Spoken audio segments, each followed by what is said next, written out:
Des pays unis par des valeurs et liés par des accords, c'est la une du quotidien national sénégalais qui en dit long sur la première journée de la visite officielle d'Ousmane Sonko en Turquie. Le Premier ministre du Sénégal, accompagné d'une forte délégation, a exposé la vision 2050 au président turc. Recep Tayyip Erdogan et son hôte s'engagent à renforcer les relations stratégiques entre Dakar et Ankara.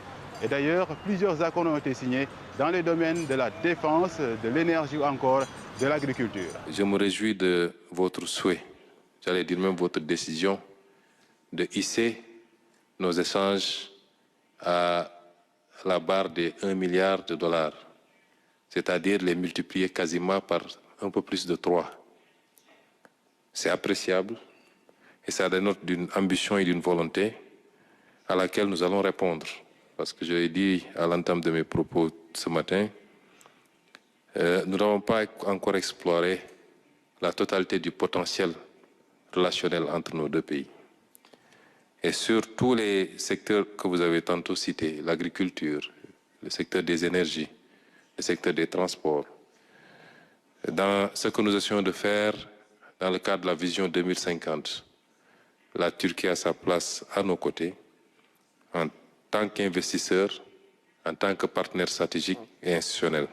Une centaine d'entreprises turques sont présentes au Sénégal. Les exportations du pays vers la Turquie sont évaluées à plus de 10 milliards de francs CFA en 2024.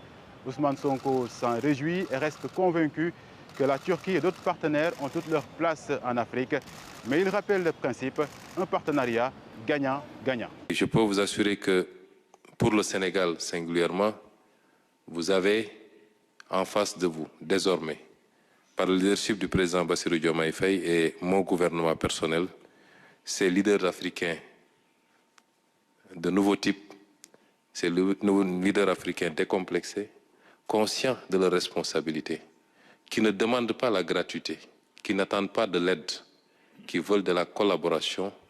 Et nous sommes heureux de voir que la Turquie développe cette doctrine, cette façon de voir le monde.